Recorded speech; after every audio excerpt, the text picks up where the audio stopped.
அனைவருக்கும் வணக்கம். இந்த பதிவுல கணவன் மனைவி பற்றி பார்ப்போம். திருமணம் சொர்க்கத்தில் நிச்சயிக்கப்படுகிறது. எல்லாருக்கும் சொர்க்கத்துல நிச்சயிக்கப்படுதா? எல்லாருக்கும் கேள்விக்குறிதான். நம்ம பெத்த பிள்ளைங்களே நம்ம சொல் பேச்ச கேட்கறது இல்ல. எங்கோ பிறந்த ஒரு 2 பேர் மனநிலைமை ரெண்டும் ஒரே மாதிரி இருக்குமா? இருக்காது. பிரச்சனைகள் வாக்குவாதம் வர்றதுங்கிறதுல தப்பு இல்லை. பட் அதை எப்படி கடந்து போறோம்? 1000 பேர் 10,000 பேர் படிச்சு முடிச்சுட்டு வெளியில வராங்க அப்படின்னா எல்லாரும் லைஃப்ல ஜெயிச்சிட போறது கிடையாது. ஒரு விதி தான் அங்க ஜெயிச்சுட்டு போகுது.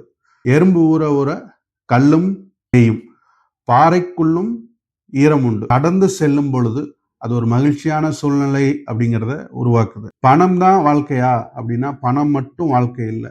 மகிழ்ச்சியான சூழ்நிலைகளை நினைவு கூறுங்கள், மகிழ்ச்சியான தருணங்களை பேசுங்க, நல்ல ஒற்றுமை அண்டர்ஸ்டாண்டிங்கிறது பெருகும். வாழ்க்கையில இருக்கிற பிரச்சனைகள்ங்கிறது ஒதுங்கிறதுக்கு இது ஒரு சூழலா அமையும். எதிர்மறையானவங்களை பக்கத்துல வச்சுக்காதீங்க. என்னைக்குனா ஒரு நாள் நீங்க உங்க உறவுகளை இழந்து உங்க பொருளாதாரத்தை இழந்து நிற்கும் பொழுது அப்படிப்பட்ட எந்த உறவுகளும் உங்ககிட்ட நிற்காது. இறுதியா ஒண்ணுதான் சொல்லணும். இந்த ஜென்மம்ங்கிறது நம்ம கண்ணு முன்னாடி தெரிஞ்சது.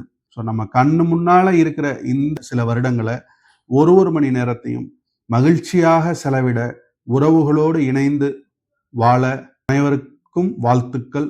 என் உயர்வுக்கும் வெற்றிக்கும் முயற்சிக்கும் உறுதுணையாக உள்ள அனைத்து உறவுகளுக்கும் நன்றி.